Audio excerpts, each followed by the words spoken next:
Hey everyone, it's SniperKH, and today I'm here to give you all a complete guide to easily take down the SniperKH Grandmaster Nightfall. This Nightfall is a pretty difficult one, even for teams that may be prepared, but the goal of today's guide is to help you and your team get an easy completion with this GM. With that being said, let's hop into it.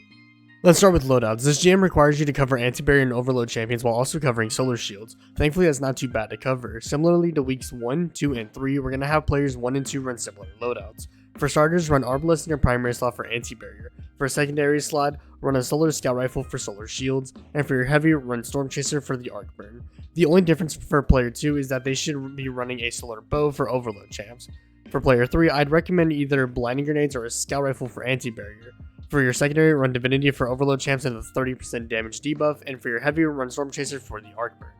For subclasses, you can run a variety of subclasses, but the main ones I recommend being Well or Stasis Warlock, Banner Shield or Arc Titan, and Void or Arc Hunter. I'd recommend running at least one Well Warlock for the final boss fight, and having your team run either a Titan with either of the subclasses that I just mentioned. Running an Arc Hunter with Raiju's Harness is also surprisingly good, as it acts like a budget Banner Shield with the block, and you can also cancel your super any time to preserve the energy. Finally, for mods, consider running Thermoshock Plating, Sniper Resistance, and Melee Resistance to take less damage from all sources in this GM. With that being said, let's hop into the guide. Starting the strike, hop onto your Sparrow and drive up until you reach the edge of this cliff. From there, kill the adds at the bottom of the cliff by the pikes and continue onwards toward the energy spikes. As you collect them, be wary of fallen pikes throughout this area, as they will shred through your team and will easily send you back to orbit.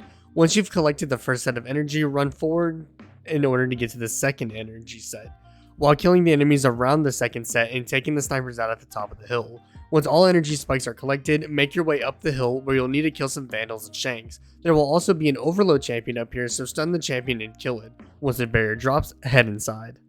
When you're inside, destroy the fallen trip mines to prevent a stupid team wipe, and then kill all the adds in this area, which should consist of some dregs, vandals, and an overload champ.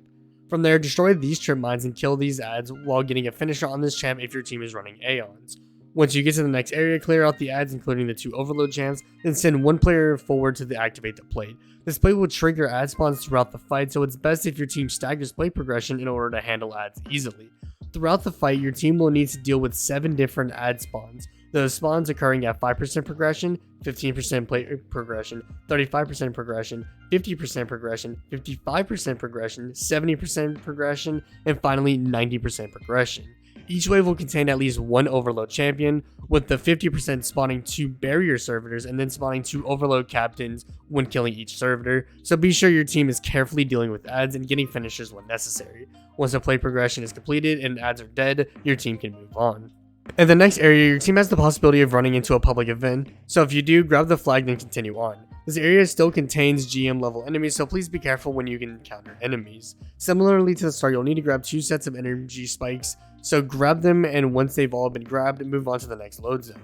The next load zone will bring you to a fallen spider tank and a group of Vex enemies, including a big Vex mini-boss.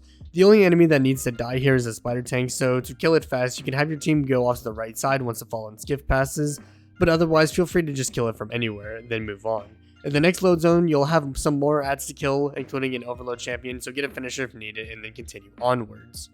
Once you make it to the boss room, have your team set up on the left side of the room. The fight starts once all adds in the room die, so wait until you are ready before you kill the final shank.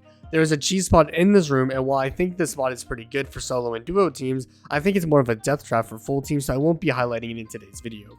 When your team is in position, kill the final shank, which will then spawn the boss in. When the boss spawns in on the left side of the room, your team should immediately focus him so that he can leave the room immediately.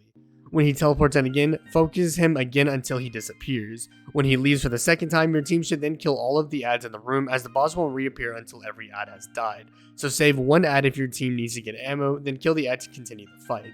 Once your team focuses adds, be sure to chain supers in order to stay alive, as you will be getting shot from many different angles. Storm grenades will also do massive amounts of damage to all adds, so definitely throw a few if you're struggling to kill adds. Once the boss reappears on the right side of the room, focus him until he teleports away, and once he comes back, focus him again until he teleports out.